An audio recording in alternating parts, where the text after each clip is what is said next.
estamos haciendo estas cosas. Además, ahí nos está retando el Cheche también, Ezequiel, porque no sé, parece que no nos tenemos que mover, digamos, por el tema de la filmación. Bueno, no sé, no. Es que no hay ángulo para su figura, pero Cheche está haciendo todo lo posible. Es que lo del HD es tremendo. Bueno, vamos a hablar entonces de Nicaragua. Hay una nota que vos has escrito, Hernán, ¿puede ser? Sí, en el marco de una serie de notas que estamos haciéndole llegar a nuestros lectores a través de la revista Integración Nacional, en el marco de la CELAC. Y hemos tomado a dos países, Panamá y Nicaragua, para describir un poco su historia y cómo la intervención, principalmente de Estados Unidos, ha hecho que los países de Latinoamérica no hayan podido desarrollarse y que para esto haya una cuestión fundamental que sea la unión de Latinoamérica para solucionar los problemas en conjunto. Y la CELAC es el hecho histórico más trascendental de los últimos años, de los últimos 50 años por lo menos, porque deja de lado a los Estados Unidos y a Canadá, a diferencia de la OEA, que fue creada por estos mismos países, y los estados latinoamericanos se aprestan de esta manera, a través de la CELAC, a resolver las cuestiones que hacen a la defensa común, al desarrollo, a la integración y demás. Entonces, es por esto que hemos escrito esta serie de notas y vamos a ir presentando distintas notas de todos los países que integran actualmente la CELAC, que son 33 estados. Hay un detalle más, digamos, para agregar respecto de la CELAC, que es que este organismo, creado de manera diplomática, digamos, incorpora a Cuba, que la OEA no lo hace, digamos. Entonces, tiene que ver con esto que vos estás planteando, de cómo se transforma la CELAC en un hito que marca un antes y un después en la historia de Latinoamérica, y que marca un hito y un antes y un después en la historia misma de los Estados Unidos y de todos los países capitalistas o rentísticos financieros, que se ven en una situación de retroceso frente a la crisis que están atravesando, y que los países latinoamericanos están tratando de enfrentar. Una de las notas características es la incorporación de Cuba. Sí, sí, sí. Y es quizás el retroceso más importante que ha tenido diplomáticamente Estados Unidos en toda su historia, digamos, con respecto a Latinoamérica, que ya no es su patio trasero, sino que son estados soberanos que intentan, digamos, hacer un desarrollo regional, llevar a cabo un desarrollo regional y de cada país independientemente de Estados Unidos. Y en esta nota, que pueden leer en www.rinacional.com.ar, denominada Nicaragua y el futuro invasor, por este poema de Rubén Darío, que le escribe a Roosevelt, y él dice que el futuro invasor es los Estados Unidos. Y en esta nota hablamos un poco de cómo la intromisión norteamericana, al igual que en Guatemala, ha hecho de Nicaragua sencillamente un lugar de negocios en Estados Unidos. Entonces contamos, por ejemplo, un dato muy interesante que tiene que ver no solamente con Nicaragua, sino con toda Latinoamérica, que es el hecho de que Estados Unidos, no sé si usted sabía, en 1783 poseía 2.308.845.000 kilómetros cuadrados, es decir, 2 millones y pico de kilómetros cuadrados. Se le escapó como un mil ahí. No quisiera yo corregirlo. 2 millones y pico, queda mejor. De kilómetros cuadrados de territorio, 1783. Para 1945, por compra, conquista u otros medios, había llegado, y llega actualmente, a más de 12.000 millones de kilómetros cuadrados. 12 millones. Sí. O sea, 12 millones de kilómetros. Claro, 12 millones, exactamente. O sea que incrementó en 10 millones los kilómetros cuadrados de superficie. Ahí, como comentábamos recién, digamos, no al aire, pero usted me dice que porque como si fuese... vea usted, Ramón. Vos me decías que también se refiere obviamente a los territorios que tiene los Estados Unidos en otros países, por ejemplo en Cuba, Guantánamo, las bases militares en Colombia. Los dominios coloniales también están incluidos, digamos, en la superficie. Pero estamos hablando de que hay un aumento en 10 millones de kilómetros cuadrados de superficie por parte de los Estados Unidos. Exactamente. Y gran parte de eso es en Latinoamérica. Sí, México, y fundamentalmente México, que se quedaron con todo el norte de México. Bueno, digamos que si uno puede recordar las series televisivas del chico y las de ahora, que hay muchas series, podríamos decir que el aliado natural de los Estados Unidos en aquel momento y en las series que estamos hablando es el zorro, por ejemplo. Exactamente. El zorro, por ejemplo, un delincuente. Por eso se tapaba la cara, si era un delincuente común. Aunque quizás muchos hoy, que de los que nos están escuchando, se les está cayendo un ídolo. Lo que sí es cierto es que si ustedes observan con detenimiento, por ejemplo, la segunda película del zorro, que es más evidente que cualquiera, están festejando la incorporación de un sector de México, que creo que era California, sí, a los Estados Unidos. Están festejando, no sé si se recuerdan la escena, y a Juan Manuel Gipper apareciendo en la filmación del puesto, es impresionante.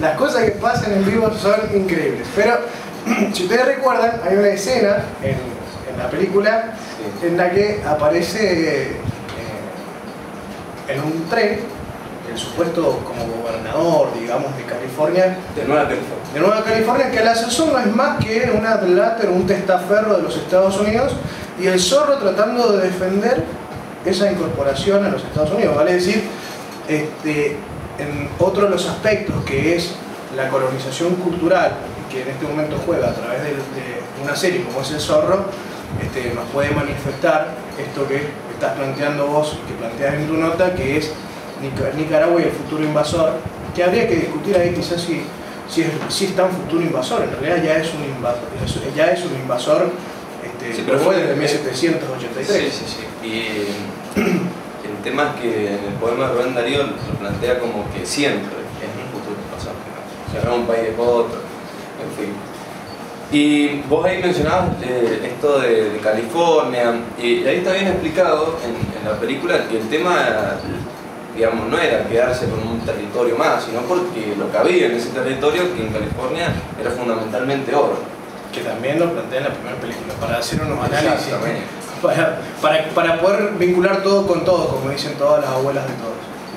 Entonces, por ejemplo, a mediados del siglo se da eso, lo que se va a llamar la fiebre del oro, donde no los Estados Unidos, digamos, sino algunos mercenarios que mandaban en busca de estas riquezas, empezaron a venirse hacia el sur y empezaron a arrasar con poblaciones enteras.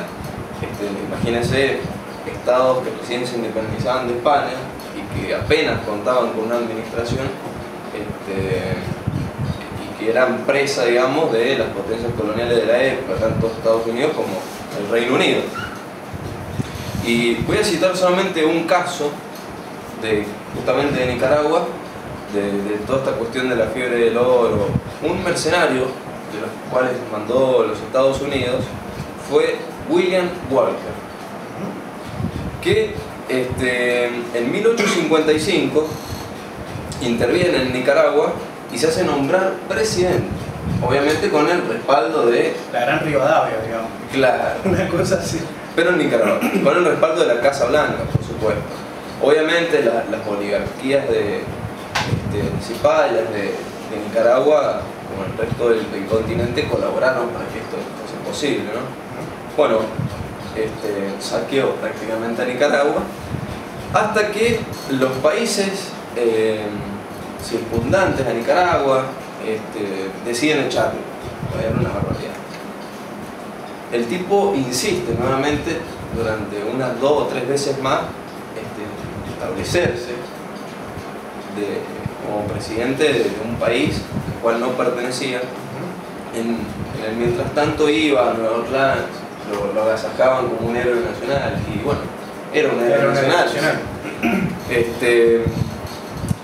de los Estados Unidos. Exactamente, bueno, y la invasión de Walker con sus mercenarios, que eran llamados filibusteros, sería una constante. Primero serían los filibusteros de Walker, luego serían los marines concretamente, los que van a invadir Nicaragua como otros países, en función de expropiarle a los nicaragüenses todas sus riquezas y permitirle a los banqueros de Wall Street hacer negocios con este país, Nicaragua, ¿no? Este Walker finalmente es ajusticiado por el gobierno hondureño y así termina la historia de este bandido, pirata, norteamericano.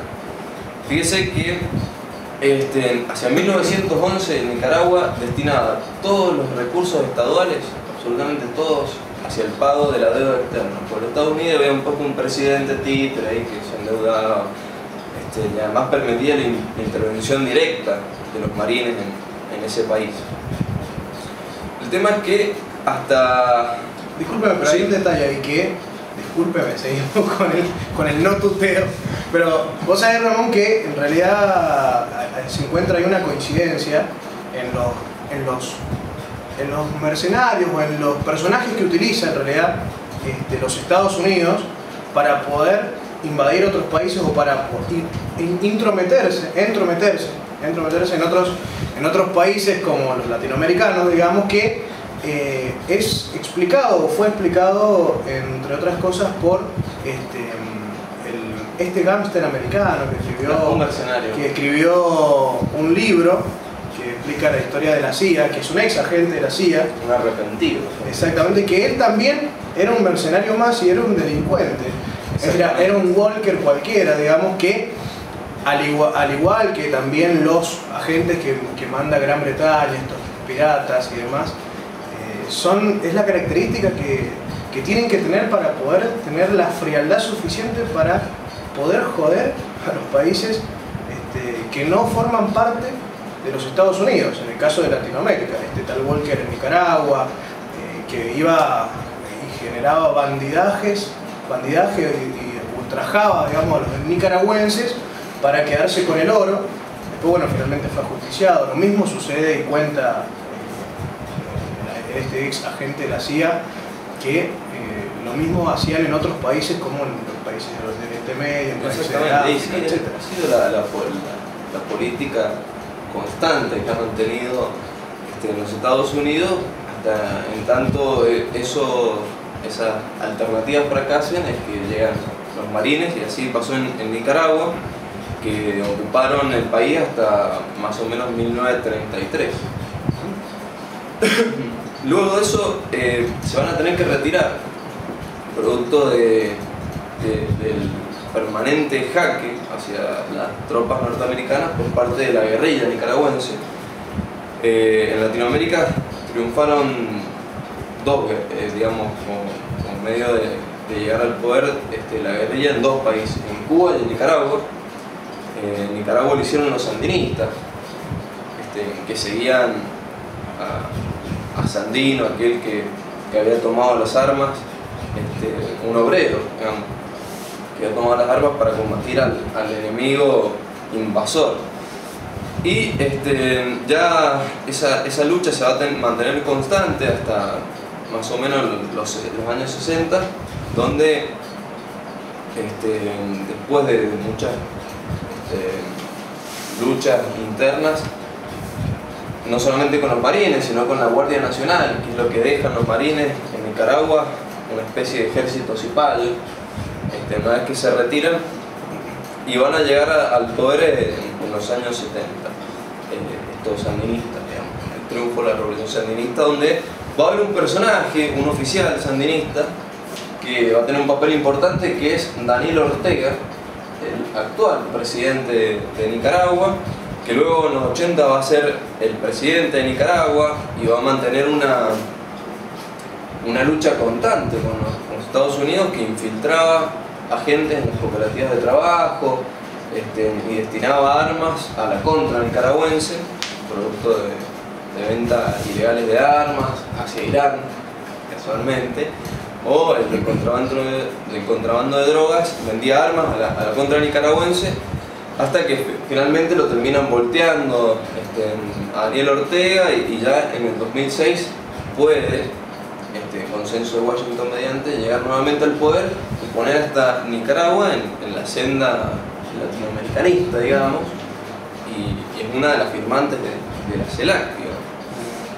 Pero podemos ver a través de la historia de Nicaragua la historia de Latinoamérica, básicamente. Claro, en realidad, bueno, vamos a cerrar este bloque, pero vamos a continuar en el bloque que viene con este tema, porque lo que hemos querido hacer es explicar Nicaragua para que en el próximo bloque nosotros podamos comprender o analizar, reflexionar sobre cómo este ejemplo, que es el de Nicaragua, y el futuro invasor, esta nota que vos has escrito de una investigación que has hecho al respecto, ¿qué relaciones tiene con la CELAC? ¿Qué relaciones tiene que ver, que tiene hoy con los Estados Unidos, toda Latinoamérica, con la crisis que atraviesan los países europeos? Bueno, esto vamos a estar analizándolo en el próximo bloque, así que Juan Manuel, si usted dispone, nos vamos a una pequeña pausa y enseguida regresamos.